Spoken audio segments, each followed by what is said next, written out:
Hi, hello, నమస్తే. ఎట్లున్నారు? అంత మంచిదేనా? వెల్కమ్ టు దావత్ దిల్సే. టంటడైన్. ఇంకో సూపర్ డూపర్ రెసిపీతో మీ ముందుకు వచ్చిన అదే వంకాయ ఎండు రొయ్యలు. మీలో ఎంతమందికి ఇష్టం ఈ కాంబినేషన్? నాకైతే మస్తు ఇష్టం. వన్ ఆఫ్ మై ఫేవరెట్ అని చెప్పచ్చు. అట్లుంటుంది. లేట్ లేకుండా స్టార్ట్ చేసేద్దాం. ఫస్ట్ అయితే రొయ్యలకి తలకాయ తోక రెండు తీసేసి నీట్గా కడిగి కొంచెం నీళ్ళు వేసి పక్కన పెట్టుండి, అంటే కొద్దిసేపు నానబెట్టుండి దాన్ని. ఈలోగా స్టవ్ ముట్టించిన ఆల్రెడీ గిన్నె పెట్టి నూనె కూడా వేసుకుంటాను. ఇప్పుడు ఆ నీళ్ళకి వెళ్ళి రొయ్యల్ని ఇట్లా బాగా పిండుకొని నూనెలో వేసుకున్నాడే. ఎంతసేపు నానబెట్టుడు? ఎంత అంటే జస్ట్ మన ప్రాసెస్ స్టార్ట్ అయ్యేలోపు సరిపోతుంది. మీరు రొయ్యల్ని నానబెట్టి ఉల్లిగడ్డ 4 పచ్చిమిర్చులు కోసుకుంటే సరిపోతుంది. ఆ గ్యాప్ మనకి రొయ్యలు మంచిగా నానతాయి. మరీ ఎక్కువసేపు నానబెట్టకండి. ఒక 3 నిమిషాలు 4 నిమిషాలు సరిపోతుంది. ఇట్లా నానబెట్టుకున్న తర్వాత చూస్తారు కదా, నీళ్ళకి వెళ్ళి అట్లా పిండి మనం నూనెలో వేసుకొని లైట్గా కొంచెం కలర్ షేడ్ అయిన తర్వాత కట్ చేసి పెట్టుకున్న ఉల్లిపాయలు, ఒక మీడియం సైజ్ ఉల్లిపాయ తీసుకున్న, అట్లనే 4 పచ్చిమిర్చి, కొంచెం మెంతికూర ఉంది వేసుకుంటాను. సూపర్ టేస్ట్ ఉంటుంది, వేసుకోండి. ముందుగాల వీటన్నిటిని మంచిగా ఫ్రై చేసుకుందాం. నూనెలో ఫస్ట్ రొయ్యల్ని వేసుకొని మనం ఫ్రై చేసుకుంటే ఆ రొయ్యల నుంచి వచ్చే వాసన ఏదైతే ఉందో, నీచు వాసన, అది పోతుంది. మంచి టేస్ట్ కూడా వస్తుంది. ఉల్లిపాయలు లైట్గా ఇట్లా ఫ్రై అయిన తర్వాత ఓ 1/2 టీ స్పూన్ పసుపు, అట్లనే ఓ చెంచాడు అల్లం వెల్లుల్లి పేస్ట్ వేసుకొని వీటిని కూడా ఓ 2-3 నిమిషాలు మంచిగా ఫ్రై చేయండి. ఇక్కడ మెజర్మెంట్ అనేది ఏమీ లేదు. అంటే నేను ఒక 1/2 కేజీ వంకాయలు తీసుకున్నా, దానికి ఒక కప్పుడు రొయ్యలు తీసుకున్నా.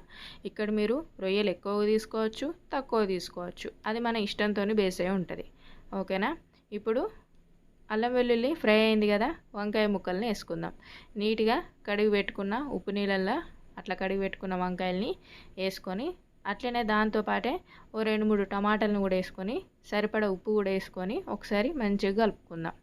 వంకాయలు మీరు పొడుగు వంకాయలే తీసుకోవాలని ఏం లేదు. ఏ వంకాయలైనా రుచి సూపర్ ఉంటుంది.